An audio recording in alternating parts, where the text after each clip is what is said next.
Dạ Long xin thân ái mến chào khán giả, mến chúc cả nhà ngày mới thật nhiều niềm vui, thật nhiều sức khỏe. Dạ và sáng ngày hôm nay là ngày 15 tháng 2 năm 2026 dương lịch thì Long đang có mặt tại ngôi chùa Rồng Vía, hay gọi là chùa Sóc Ruộng, và chùa thì tọa lạc tại xã Tân Hiệp của huyện Trà Cú, tỉnh Trà Vinh. Thì sáng ngày hôm nay tại chùa sẽ làm lễ cắt băng khánh thành trường Bali ở phía sau của Long cả nhà. Ngôi trường Bali rất là đẹp. Thì bây giờ Long xin kính mời cả nhà cùng theo dõi video ngày hôm nay để xem buổi lễ tại chùa sẽ long trọng thế nào cả nhà. Dạ và Long xin chia sẻ đến quý khán giả thì sáng ngày hôm nay Long đang có mặt tại ngôi chùa Rồng Vía, hay được gọi là chùa Sóc Ruộng, và chùa thì tọa lạc tại thuộc ấp Sóc Ruộng, xã Tân Hiệp, huyện Trà Cú, tỉnh Trà Vinh. Thì chùa nằm ở phía dưới của dốc cầu Sóc Ruộng luôn nè cả nhà. Thì trước mắt quý cô chú anh chị các bạn thì đây là cái cổng chính của ngôi chùa Rồng Vía, hay được gọi là chùa Sóc Ruộng. Thì ngày hôm nay tại chùa có làm lễ khánh thành ngôi Sala trường Phật học Bali cả nhà. Thì Long đến để Long chia sẻ buổi đại lễ cho cả nhà mình cùng xem. Trước mắt quý cô chú anh chị bạn thì đây là cái ngôi Sala được làm lễ cắt băng khánh thành trong buổi sáng ngày hôm nay. Ngôi Sala có kiến trúc 2 tầng rất là đẹp luôn cả nhà. Hiện tại thì đoàn tiếp khách đang ở phía trước cổng chùa để chuẩn bị tiếp đón khách trong buổi sáng ngày hôm nay. Sáng ngày hôm nay là ngày 15 tháng 2 năm 2026 dương lịch, nhằm ngày 28 tháng 12 năm 2025 âm lịch, ngày 28 Tết đó cả nhà.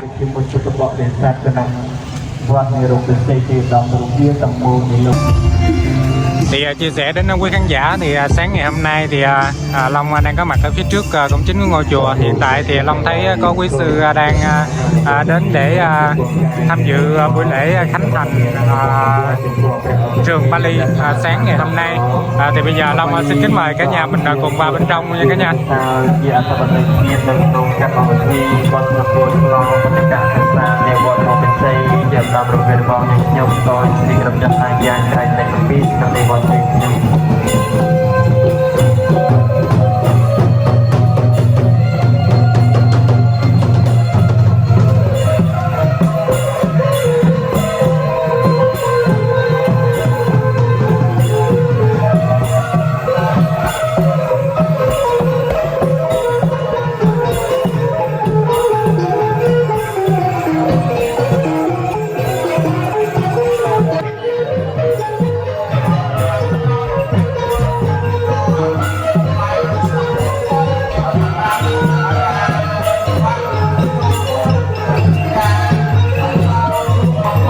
Chia sẻ đến quý khán giả thì đây là bên trong của ngôi chùa Rồng Vía, hay được gọi là chùa Sóc Ruộng cả nhà. Thì trước mắt quý khán giả thì đây là cái ngôi Sala đang chuẩn bị làm lễ cắt băng khánh thành cả nhà.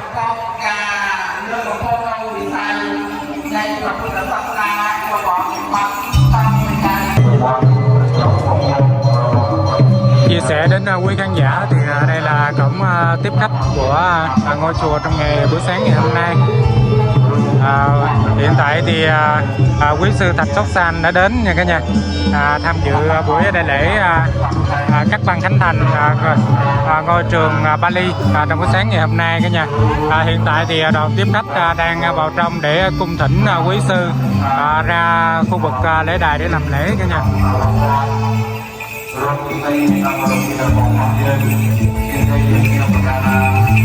Thì trước mắt quý cô chú chị các bạn thì đây là ngôi Sala trường Phật học Bali.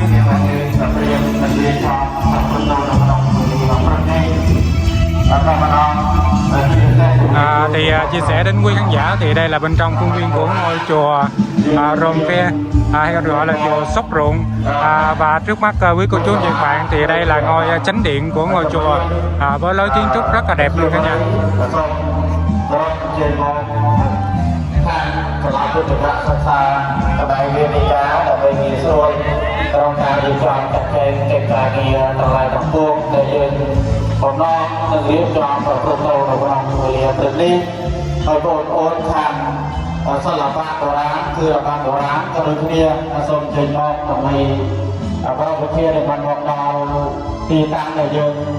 ប្រពន្ធនៅកម្មវិធីក្នុងព្រឹកនេះយើងនឹងចំបត់ប្រព័ន្ធកម្មវិធីព្រឹកនេះគឺនេះvà cả hai bọn mình toàn nói chia sẻ đến quý khán giả hiện tại thì đoàn tiếp khách đang xếp đội hình để chuẩn bị mời quý sư ra khu vực để làm lễ sáng ngày hôm nay. Thì quý khán giả mình đang xem thì Long đang chia sẻ buổi đại lễ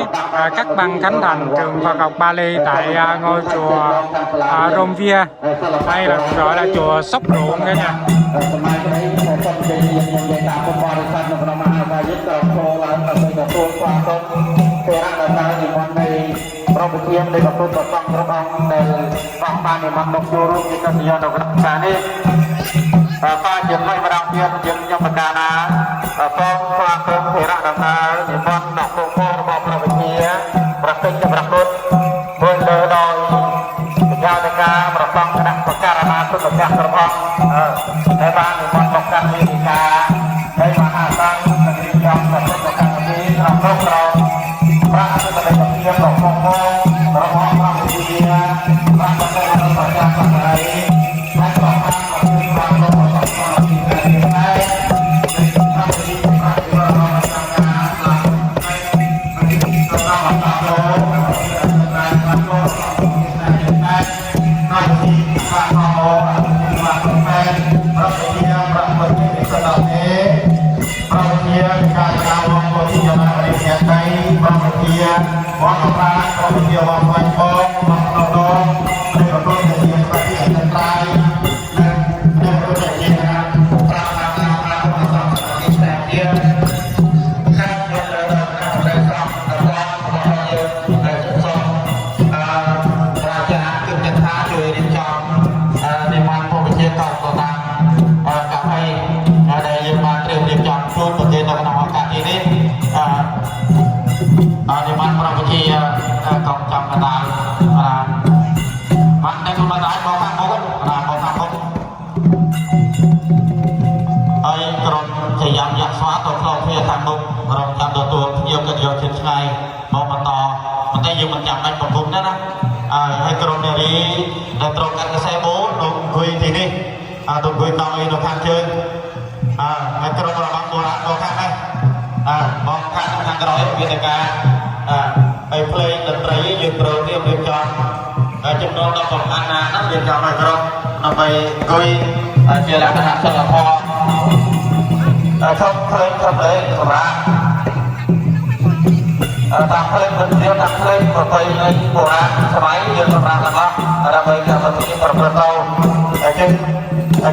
ជាសិល្បៈដែលត្រូវប្រព្រឹត្តទៅក្នុងវេលាព្រឹកនេះខ្ញុំបកាណាសូមទៅចេញលុយក្រុមសិល្បៈយើងលុយមានរបៀបលុយមុខទៅខ្ញុំចង់កៅអីមុខលុយមុខឲ្យដល់សល់កៅអីខាងក្រៅមកលុយមុខឲ្យហើយមកខាងលើទៀតទៅកៅអីឡើងមកខាង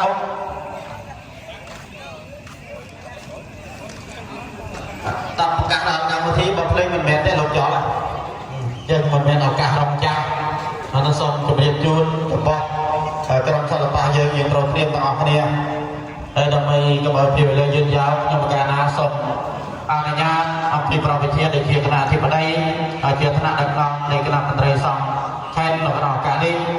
អនុញ្ញាតប្រព្រឹត្តកម្មវិធីដែលត្រូវប្រព្រឹត្តទៅនៅក្នុងឱកាសនេះតែម្ដងទៀតដើម្បីកុំឲ្យពេលវេលាយឺតយ៉ាវខ្ញុំបកាណាសូមគ្រប់អរតនេនិមន្ត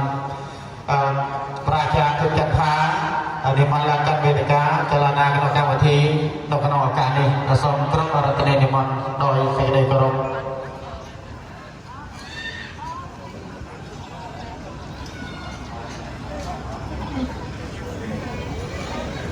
ហើយខាងដើមគឺចន្ទថារៀបចំសុនខាងដើមគឺនេតិសិល្បៈសូមអនុញ្ញាតនេតិសិល្បៈគឺខាងដើមតែម្ដងទៅជាងទេក្រុមសិល្បៈបុរាណគឺរបាំបុរាណរបាំជូនពរយើងត្រៀមសូមចាប់ផ្ដើមទៅកម្មវិធីប្រព្រឹត្តទៅក្នុងវេលាព្រឹកនេះគឺនេតិសិល្បៈតែជាងទេចំណុចទី1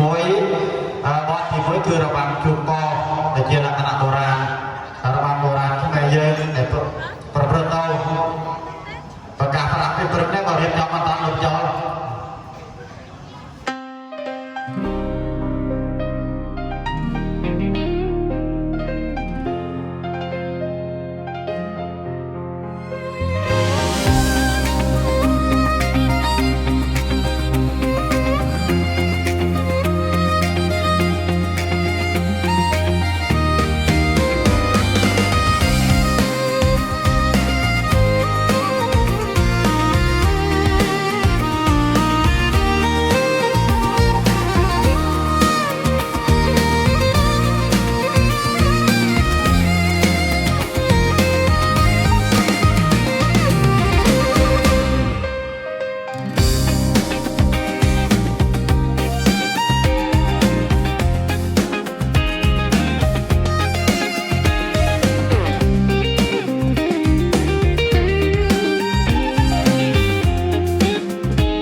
នេះដោយសេចក្តីរាប់អាន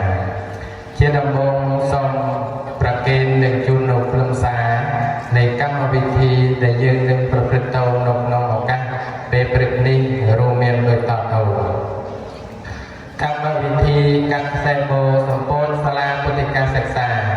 វត្តរងពិសេសជ័យឧត្តមរងវាលឃុំឡុងហេបថ្ងៃអាទិត្យ13រោចខែមិញឆ្នាំអាស័យសប្តាហ៍ស័កពុទ្ធសករាជ2569ត្រូវនៅថ្ងៃទី15ខែកុម្ភៈគ្រិស្តសករាជ2026រួមមាន1នមស្ការព្រះរតនត្រ័យ2ប្រកាសហេតុ3ឧទ្ទេសនាមតំណាងចូលរួម4គឺប្រគេនទេយវត្ថុ5សុន្ទរកថានិងសេចក្តីរាយការណ៍អំពីដំណើរសាងសង់សាលាពុទ្ធិកសិក្សារបស់ព្រះចៅអធិការវត្ត6ប្រសង្ឃកថាព្រះមន្ត្រីសង្ឃេ7កម្មវិធីកាត់ខ្សែបូ8ឧទ្ទិសកុសលបញ្ចប់កម្មវិធីនេះជាខ្លឹមសារនៃកម្មវិធីដែលនឹងប្រព្រឹត្តទៅនៅក្នុងឱកាសពេលនេះដើម្បីឈានដល់ចំណុចដំបូងនៃកម្មវិធីគឺបទនមស្ការព្រះរតនត្រ័យក្នុងឱកាសពេលនេះខ្ញុំប្រកាសណាសូមគ្រប់និមន្តនិងអញ្ជើញអង្គពិធីរួមដើម្បីធ្វើបទនមស្ការព្រះរតនត្រ័យសង្ខេបដូចតទៅសូមគោរពនិមន្តនិងអញ្ជើញណាមោតាសាភគវតោអរហតោសម្មាសម្ពុទ្ធស្សណាមោតាសាភគវតោអរហតោសម្ពុទ្ធស្សណាមោតាសាភគវតោអរហតោសម្មាពុទ្ធស្សបបិទ្ធ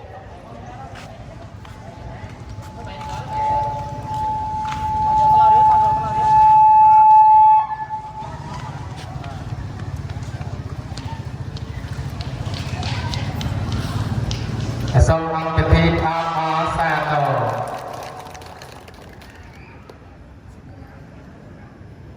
សូមអរព្រគុណចំពោះព្រះវិជាប្រធានសមាគមហើយជាបណ្ដាជំនាញគឺនៃវត្ថុរបស់ព្រះវិជាចូលតាបាសាទរអនុប្រធានអចិន្ត្រៃយ៍សមាគមកែបសូមគោរពនិមន្តព្រះវិជាដើម្បីផ្ដល់ជាកិត្តិយសប្រគេននៅទេយវត្ថុដល់ប្រជាចការវត្តលោកវារបស់ព្រះយើងសូមគោរពនិមន្ត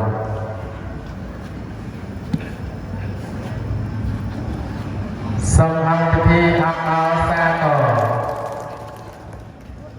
សូមថ្លែងអំណរព្រះគុណចំពោះព្រះវិជាអនុប្រធានអចិន្ត្រៃយ៍សមាគមខេត្តហើយដើម្បីអង្គពិធីយើងបានជ្រាបអំពីដំណើរកកើតវត្តក៏ដូចជាដំណើរនៃការកសាងសាលាពុទ្ធិកសិក្សាហើយនាវត្តរងពិសេសទេវតំដែលមានសភាពនាពេលបច្ចុប្បន្នកំពុងតែដំណើរការប្រពៃនៅពិធីបន់សម្ពោធឆ្លងនាពេលនេះក្នុងចំណុចបន្តនេះខ្ញុំប្រកាសណាសូមគោរពនិមន្តព្រះប្រគុណជាបច្ចាតិកាវត្តរវាលដើម្បីប្រងឡើងការវេទិកាថ្លែងនៅសុន្ទរកថាក៏ដូចជា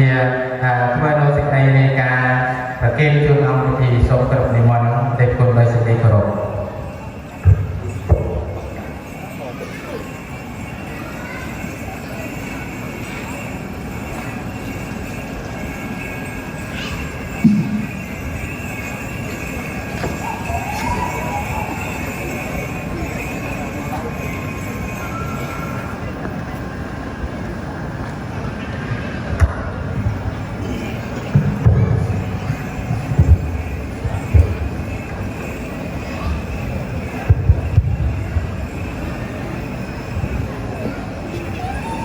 ស្ថិតនៅក្នុងថ្ងៃ13រោចខែមីនាវត្តនៃខ្ញុំដែលបានប្រារព្ធនៅកម្មវិធីនៃបុណ្យសម្ពុទ្ធឆ្លងសាឡាវលីនៃវត្តរងពិសេសជាដងរវាយដោយការរតនានិមន្តអំពីព្រះអង្គគ្រូ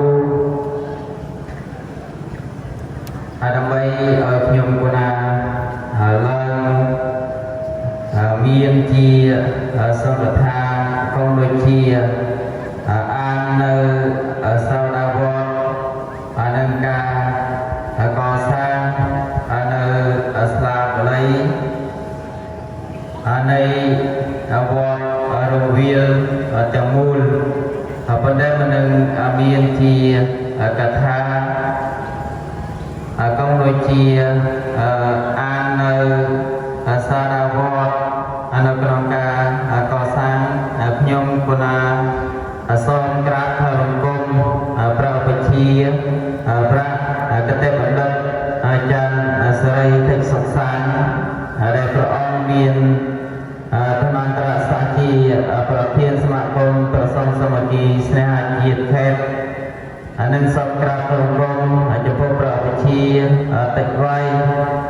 ដែលព្រះអង្គមានទូនាទីជាអនុប្រធានអចិន្ត្រៃយ៍សមាគមព្រះឧបជាគុំអនុប្រធានសមាគមខេត្តនិងក្រាបបង្គំចំពោះព្រះឧបជាវត្តប្រជាដីវត្តប្រាច់វត្តស្វាយពងវត្តភ្នំដូងនិងប្រជាវត្តការនាវត្តដោយសេចក្តីគិរិវៈត្រាស់ថានៃខ្ញុំគណាមកខ្ញុំគណាហើយសូមឲ្យចម្រើនពរដោយគណៈកម្មការពុទ្ធបរិស័ទគ្រប់រូបសិនកិនធឿអង្គឡំថែវ៉ាផបវិទ្យាthường trực đảng ủy xã hai ông Nguyễn Khánh Hòa chủ tịch ủy ban nhân dân xã Long Hiệp ba ông Nghiên Tạch San phó chủ tịch ủy ban nhân dân xã bốn kính thưa ông Kim Ngọc Mạnh phó chủ tịch mặt trận xã nên xôm an nơi sau đà vôn pi ca cò sang nơi vọt rồng bị xây chiều đông viếngประពុទ្ធសាសនាក្រមហានិកាយវត្តរំសីជាឧត្តមរំវាយសាធារណរដ្ឋសង្គមនិយមវៀតណាមឯករាជ្យសេរីភាពសុភមង្គលសាវតាវត្តរំពិសីជាឧត្តមរំវាយគឺវត្តរំវាយពិសីជាឧត្តមរំវាយគុំតង្ហេបនិគមតកោខេត្តត្រវិញបានបើកការដ្ឋានផ្ដើមកសាងនៅថ្ងៃអង្គារ15កើតពេញបរមីខែពលគុណឆ្នាំខែ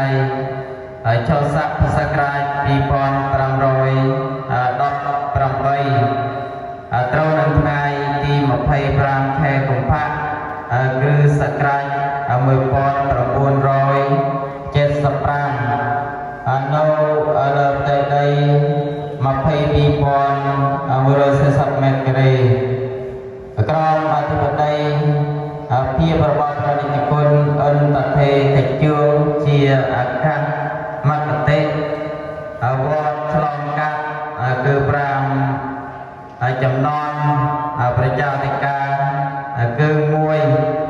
ព្រះនិតិគុណអន្តថេតិជឿជាប្រជាអធិការទី1 2ព្រះនិតិគុណបញ្ញវរោតិចសាងជាប្រជាអធិការទី2 3ព្រះនិតិគុណសទ្ធមបញ្ញោតិចនេជាប្រជាអធិការទី3 4ព្រះនិតិគុណសង្ឃមាតោលំងឋានជាប្រជាអធិការទី4 5ព្រះនិតិគុណគឺខ្ញុំគណាកុសលបៈមោតោតិចស្មៀនជាប្រជាអធិការទី5បច្ចុប្បន្ននេះវត្តមានអាយុកាលគឺ51ឆ្នាំក្នុងឆ្នាំម្សៅសប្តាហ៍ស័កពុទ្ធសករាជ2569គ្រិស្តសករាជ2026នេះរីឯសាលាបតិកសិក្សាវិញមាន3ដំណាក់កាលគឺទី1ក្នុង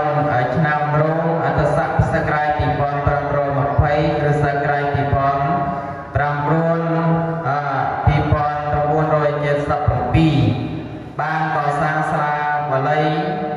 ដំបូងដោយសាងអំពីគ្រឿងឫស្សីប្រក់ស្លឹក ពីគឺស្លាដែលសាងអំពីរស័យក៏ត្រង់តោក្នុងឆ្នាំចស័កសក្រាច2537គ្រិស្តសករាជ1995រដ្ឋាភិបាលបានកសាងសាលារៀនមួយខ្នងមាន2បន្ទប់មួយបន្ទប់ប្រភេទវត្តប្រើប្រាស់មួយបន្ទប់សម្រាប់រៀនភាសាសកលទី3សាលាដែលរដ្ឋាភិបាលកសាងនោះក៏ត្រឹមត្រូវប្រើលែងកើតតមកដល់ថ្ងៃ11រោចខែវិសាខឆ្នាំខាលចត្វាស័កពុទ្ធសករាជ2566ត្រូវនៅថ្ងៃទី26ខែឧសភាគ្រិស្តសករាជ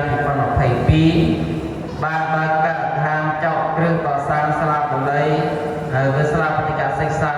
ថ្មីនេះក្នុងរយៈពេល3ឆ្នាំ9ខែក៏បានសម្រេចជាស្ថាពរសរុប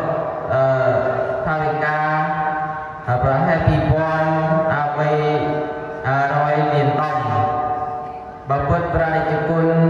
គ្រប់ព្រះអង្គជាទីគោរពនិងអស់លោកតំណាងស្ថាប័នរដ្ឋមួយអន្លើដោយពុទ្ធបរិស័ទរងជាទីគោរពសាលានេះមាន2ជាន់រួមមាន6បន្ទប់ជាន់ទី1មាន3បន្ទប់កណ្ដាលតម្កល់ព្រះសិរិកធាតុព្រះសម្មាសម្ពុទ្ធនឹងធម្មមគ្គនទីមួយបន្ទប់ជាបន្ទប់ពុទ្ធិកសិក្សាមួយបន្ទប់ជាធម្មសភាជាជាន់ក្រោមមាន3បន្ទប់បន្ទប់កណ្ដាលជាបន្ទប់ពីរក្រោះនិងជាទីស្នាក់របស់គ្រូអចិន្ត្រៃយ៍នៅក្នុងការកសាងនឹងខ្ញុំគណៈអាត្មាភាពក៏សូមនៅក្នុងការរៀបចំជាការកសាងនិងរៀបចំនៅវត្តនៃស្លាបតិកសិក្សានីវត្តរវាលហើយក្រោយអំពីមានជាសង្ឃថាឬអាននៅសាវតាវត្តខ្ញុំគណៈសូមធ្វើសេចក្តីត្រេកអរជ្រះថ្លាចំពោះការយកចិត្តទុកដាក់ចំពោះនិវត្តន៍យើងខ្ញុំគឺស្មាគមប្រសង់សង្គីស្នេហជាតិខេត្តកំពង់ដូចជាប្រសង់សង្គីស្នេហជាតិរង្វាន់ទី6ហើយជាពិសេសគឺព្រះអង្គគ្រូជាប្រជាអធិការវត្តស្វាយសៀមថ្មីគឺព្រះអង្គតែងតែមានការលក្ខពេលវេលាមានការថ្នាក់ថ្នែងចំពោះវត្តនៃយើងខ្ញុំគណៈអាត្មាភាពដែលបានចាត់ចែងប្រសងដើម្បីមករៀបចំនៅក្នុងកម្មវិធីបុណ្យនៃសាលាបតិកសិក្សានៃវត្តរង្វាល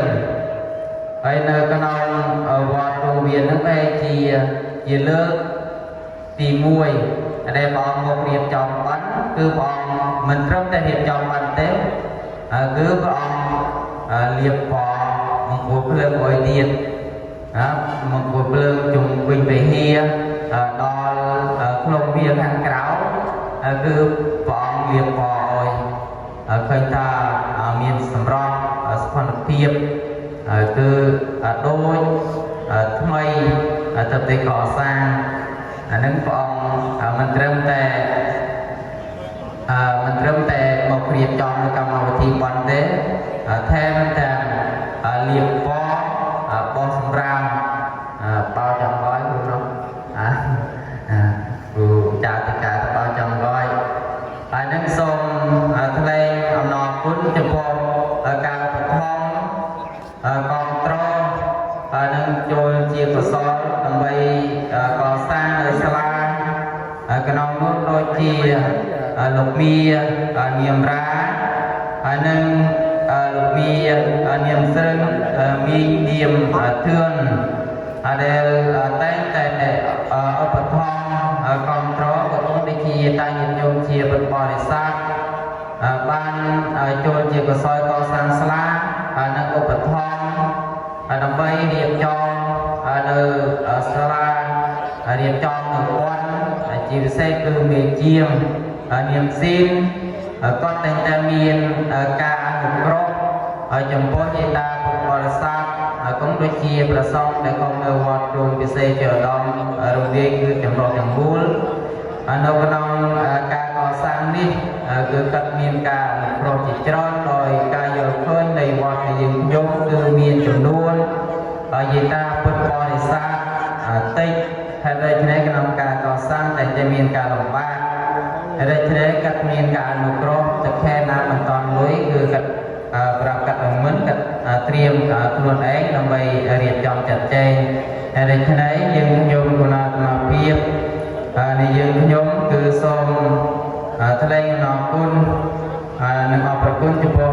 ទេរដំណើរនិមន្តនៃព្រះវិជាគ្រប់ព្រះអង្គយាតាញាតិញោមជាពុទ្ធបរិស័ទនិងស្ថាប័នរដ្ឋដែលមកជួយរួមនៅក្នុងឡងនៃកម្មវិធីបុណ្យសម្ពុទ្ធឆ្លងសាលាគឺនៅក្នុងពិធីការសេពូខ្ញុំគណៈអាសូមបួងសួងត្រយគុណដល់ព្រះរតនត្រ័យដែលជាវត្ថុស័ក្តិសិទ្ធិនៅក្នុងលោកគឺជាវិវត្តក្នុងផ្នែកវិរសាចំពោះព្រះវិជាគ្រប់ព្រះអង្គនិងព្រះចៅអធិការគ្រប់បណ្ដាវត្តនិងយាតាញាតិញោមជាពុទ្ធបរិស័ទគឺបានប្រកបដោយពរទាំងឡាយ4គឺអាយុវណ្ណៈសុខៈពលៈ8គ្មានដែលហងសូមអនុមោទនា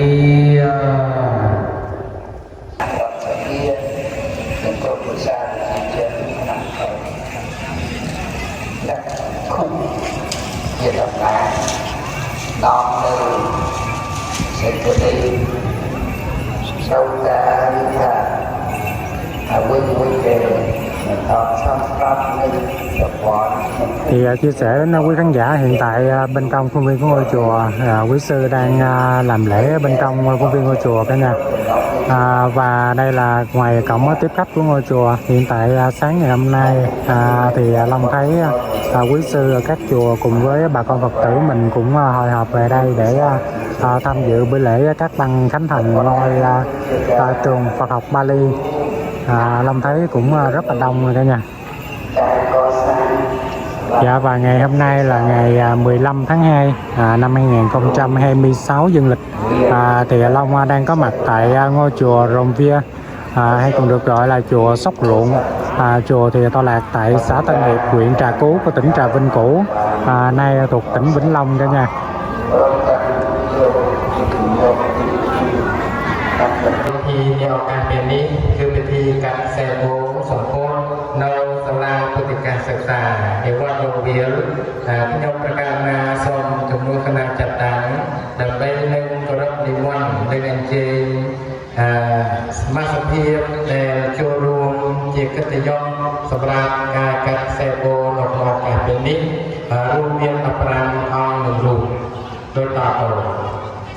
ទី1គឺសូមគោរពនិមន្តព្រះវិជាព្រះកតេបណ្ឌិតចន្ទសេរី ទី2សូមគោរពនិមន្តព្រះវិជាចុតបសាទោ ទី3សូមគោរពនិមន្តព្រះវិជាកធម្មោ ទី4គឺសូមគោរពនិមន្តព្រះវិជាព្រះពុទ្ធិវិសុទ្ធិទេ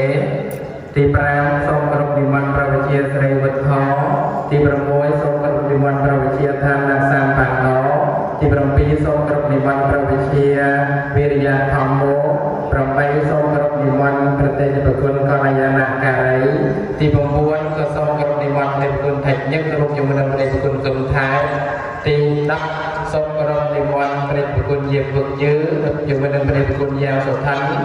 11គឺសូមគោរពព្រះគុណថេស៊ីន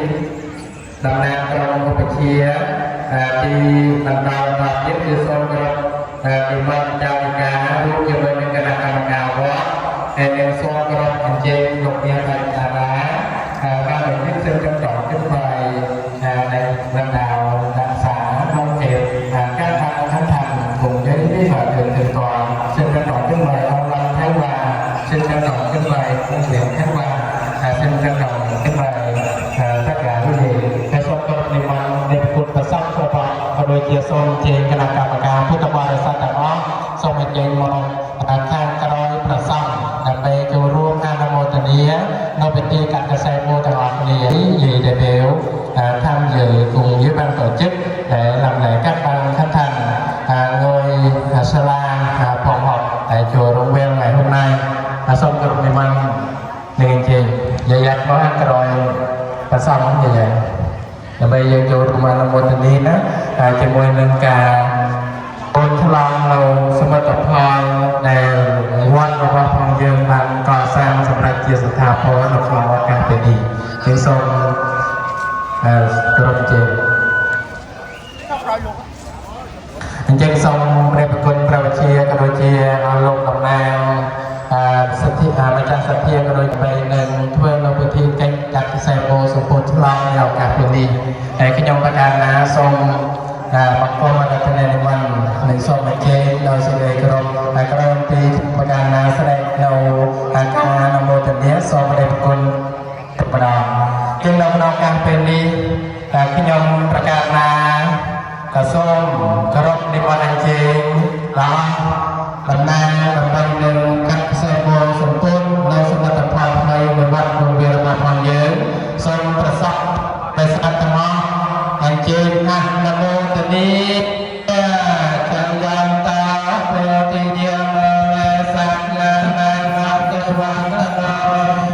วันวิจโยอาเจยาสัจยามังกาเลอัปปาจิตตมาวังเกไสไสปัตตวิตากะเรอัปไสเกสาปะปุญเทียนานาคาปัตตาภะปัตตะเกสนาคาตังสมังกะลังสัพพะเพียตังสมังเทตังสัพพะนาสัพพะอาภากัสยาทังพรหมัญญาไรสัพพะเตเกรังกายกัมมังเวทากัมมังปัตตาเกนังปัตตาเกนังมโนกัมมังปันเนติเตปัตตาเกนาปัตตาเกนา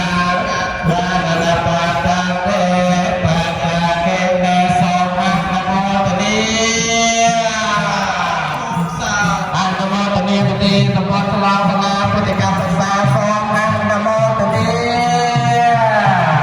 สองอันนโมตนีปฏิกรรมบาปลาในตังนโมตนีสองอันนโมตนี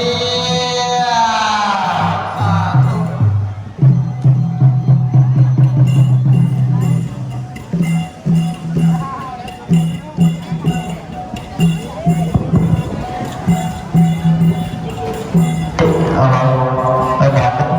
คณะกรรมการวัดช่วยเราช่วยกันเอาไอ้จริงช่วยเราช่วยกันเอาไอ้จริงแล้วก็ไอ้สมาชิกเยี่ยมมาแล้วคือทำภาษาđấy thì vào hôm nay kami buat ini mereka boleh tunjukkan ini je penyakit yang sebelum lain belum jauh bangun begini kaya memang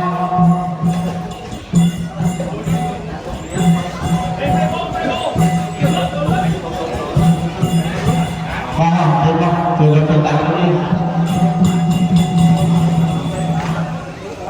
chưa được lại cái chuyện đó giờ này vừa bao nhiêu giờ để tao nói bảo bảo mặt làm vô sao tiền bảo đảm tiền sao rồi tham với mọi người phải trả được cái gì ở vậy vậy kể lại trường dân tặng ăn trường dân tặng rồi giờ này vừa bao nhiêu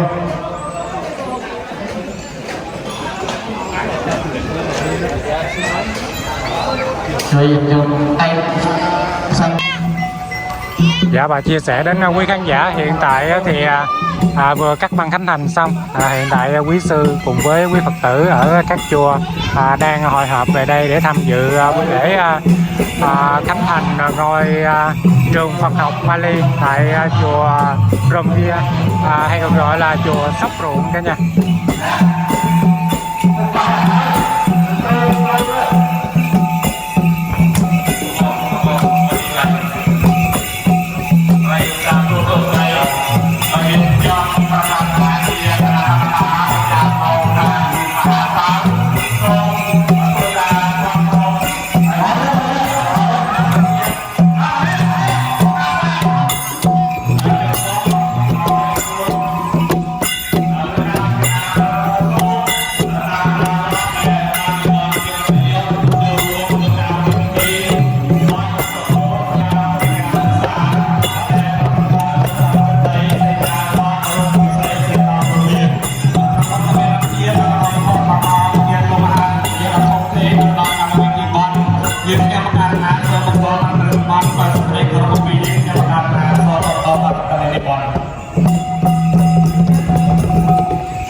Dạ và tiếp tục ở phía ngoài cổng hiện tại Long thấy quý sư cùng với quý Phật tử đang rất là đông,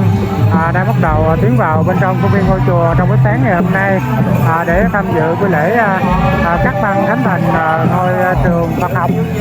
rất là đông luôn cả nhà.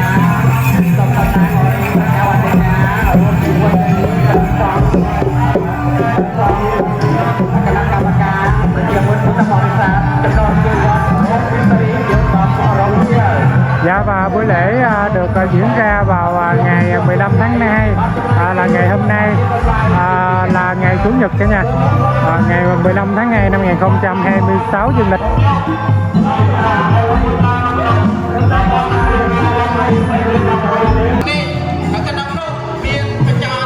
Dạ và hiện tại thì buổi lễ cắt băng khánh thành đã được hoàn thành tốt đẹp. Hiện tại thì tại bốn chùa đang tiếp đón quý sư cùng với quý Phật tử đến để tham dự buổi lễ cắt băng khánh thành buổi sáng ngày hôm nay.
Dạ và Long xin chia sẻ đến quý khán giả thì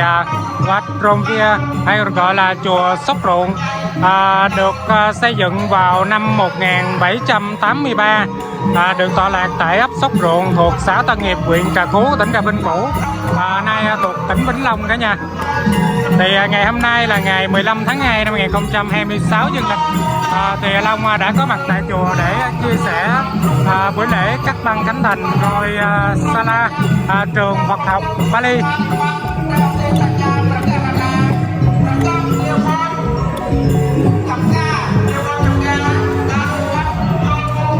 Hiện tại thì quý sư đang vào để tham dự buổi lễ trong buổi sáng ngày hôm nay. Long thấy rất là đông vui luôn cả nhà.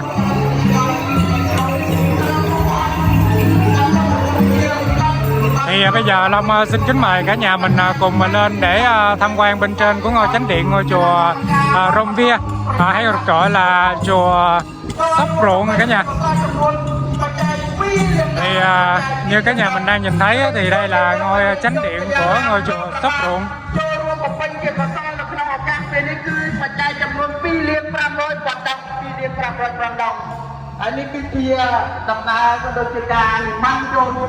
Dạ và đây là bên trong khuôn viên của ngôi chùa cả nhà. Phía trước của ngôi chánh điện Long thấy cũng có một cái ngôi bảo tháp cũng rất là to luôn. Ngày hôm nay thì cũng có dịp thì Long đến để Long chia sẻ nét đẹp của ngôi chùa Sóc Ruộng cho cả nhà mình cùng xem. Dạ và đây là con đường để đi lên ngôi chánh điện của ngôi chùa này cả nhà.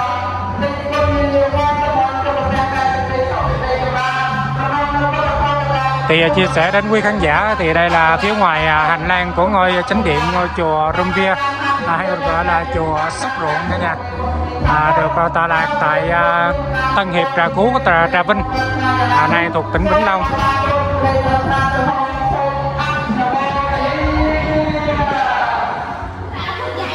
Để chia sẻ đến quý khán giả thì đây là bên trong của ngôi chánh điện ngôi chùa Sóc Ruộng, hay gọi là Wat Romvia. Ngôi tam bảo cũng rất là đẹp nha.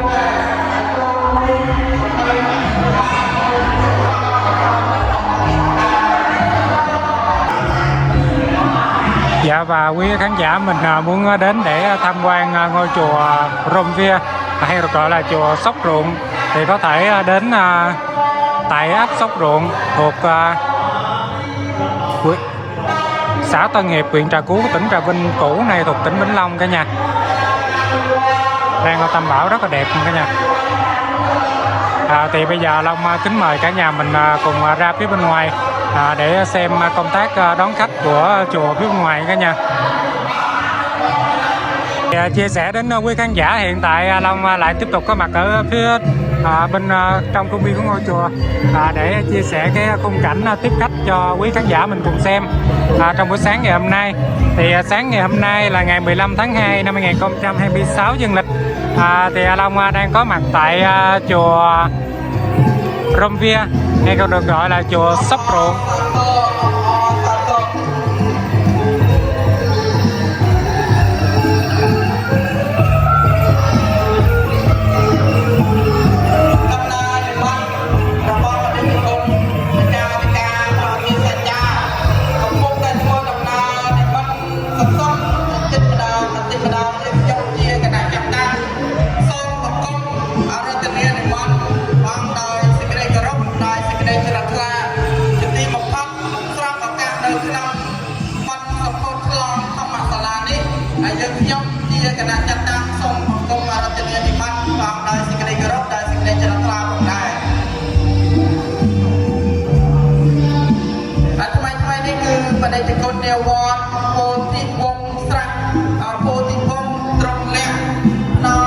Dạ và quý khán giả mình muốn đến để tham quan khuôn viên của ngôi chùa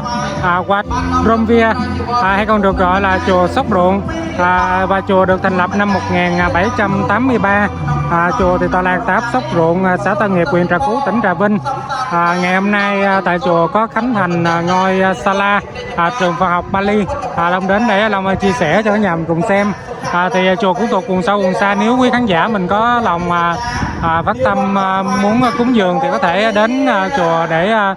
quyên góp tịnh tài xây dựng một số cái hàng vụn trong chùa cả nhà. Và đến đây thì video của Long xin phép được kết thúc. Long xin thân ái cảm ơn quý khán giả đã dành thời gian video để xem video của Long. Và bây giờ thì Long xin ái mến chào tạm biệt và hẹn gặp lại.